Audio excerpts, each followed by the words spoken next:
करणला तर गेम समजत नाही, पण रोशन दादाला गेम शिकवायला जातोय. आणि दुसरी गोष्ट मित्रांनो, करण हे कधीच गेम खेळलेला नाही. कुठल्या क्षणात करणचा गेम कुणालाच दिसलेला नाही.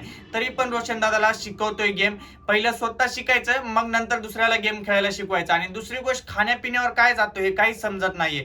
करण प्रत्येक गोष्टीला रोशन दादाला खाण्यापिण्यावर जातोय.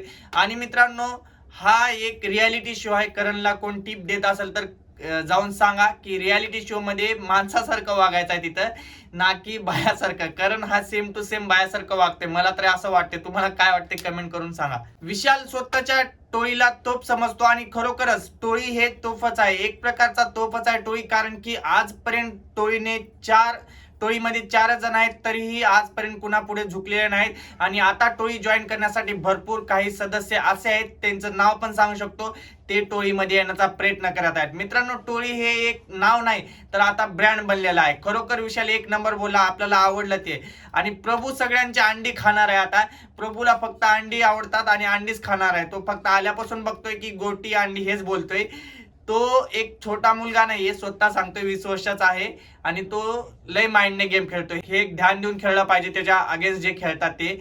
पण सागर दादा त्याला खूप म्हणजे खूप जवळचं समजतात आणि जवळ घेऊन समजून सांगतात, तरी सागर दादाला तो टार्गेट करत राहतो हर वेळेस. आणि आज रुचिताचा मित्रांनो मला गेम खरंच म्हणजे खरंच आवडला. खूप भारी खेळी रुचिता. असंच खेळत राहा. पूर्ण महाराष्ट्र तुझ्या पाठीशी आहे आणि आम्ही सपोर्ट करायला रेडी आहे. कारण की टोळी मधली सगळ्यात मेन आणि सगळ्यात महत्वाची लीडर आणि महत्वाची पर्सन म्हणलं तर तू एकटीच आहेस. आणि टोळीमध्ये सगळ्यात मेन गोष्ट, आणि आम्हाला टोळी फक्त तुझ्यासाठी आवडते. असंच बिंदास भिडत राहा.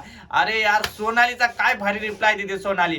अरे यार, समोर कोण आलं माझ्या, आता हे ओरडणार, बिलकुल गप बसणार नाही. माझ्या प्रश्नाचे सगळे उत्तर ओरडून ओरडून देणार. आणि हेच झालेलं आहे. आणि आज विशालने फक्त नॉर्मली बोलला होता तिला, तर विशालच्या डायरेक्ट अंगावर गेली होती तन्वी प्रत्येक शब्दात असंच करते. आणि प्रत्येक तिला असं वाटतं की मी जर ओरडून बोलले तर मला फुटेज भेटणार, मला चांगलं बोलतील, मी अंगावर गेले तर मला चांगलं होतील.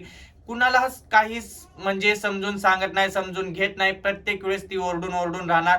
आणि सगळ्यात महत्वाची गोष्ट म्हणजे आज दीपाली ताईंनी काहीच बोलली नव्हती. तिला नॉर्मली बोलली होती, तर ए बाई तू गप्प बस, हे वर्ड कसे होते.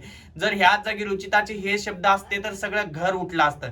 पण आज तन्वीनं खरंच म्हणजे खरं खूप वाईट केलेली आहे. एखाद्याच्या अंगावर जाणं हे चुकीचं आहे.